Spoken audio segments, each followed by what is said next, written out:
Why would I want to tell you that there's alternatives to the pain that you're having when I could just prescribe you Percocet and charge you $500 a month for it? Right. There's a big disconnect between not only pharmaceuticals, but our doctors, because on this end, they are getting paybacks, right? Like from these companies, and they don't want to give you the true route that's there. Well, I am living proof that whole system is monopolized. Mm-hmm. They tried pressing painkillers, sleep aids. Mm-hmm.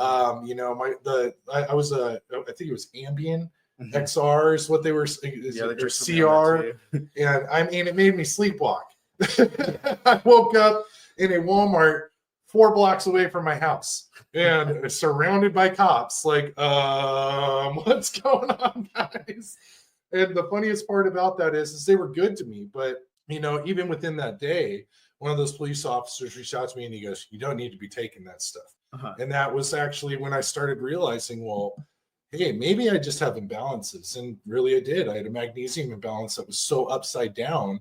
If I would have been supplementing it the whole time, I would have been able to fall asleep normally. Right. And of course I had brain injuries. I had the PTSD thing going on, but there's therapy for that. Mm-hmm. You don't need these medications to be the absolute rule of your life.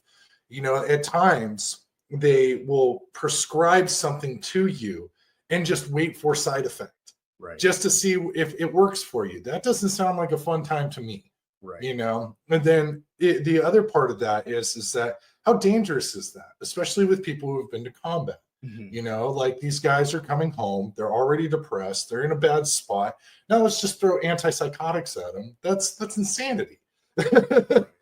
Yeah, I got a buddy who, after our deployment, he was dating a hairdresser, and she had a mannequin in the bedroom. And like a lot of guys, right after combat, you sleep with an AR under your pillow.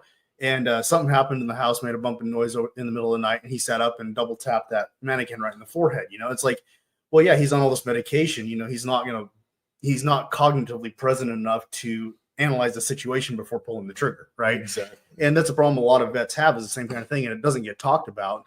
And that's one of the points of us doing this video. And if you guys appreciate this content, let us know, and we'll start doing this maybe on a weekly basis. Yeah.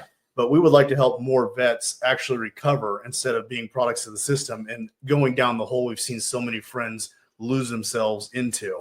Yeah, the biggest thing that, like we were saying earlier, is that they don't tell you about the breakdown of your body as you go through these stressful moments.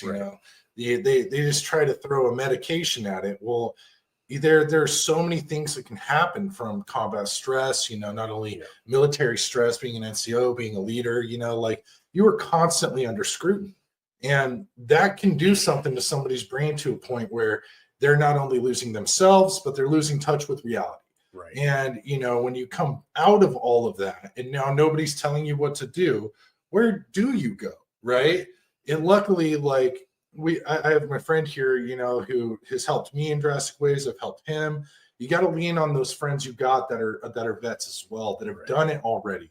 And if you're not quite sure where to go for that, there's plenty of outreach out there now to be able to get a hold of healthy veterans that have gone through these kinds of scenarios. There are outreach groups, are therapy groups. You need to start somewhere. Whether that be a blood test, whether that be getting therapy first, or whether it be just saying, hey, I have an issue and I'm not sure what's going on. Right.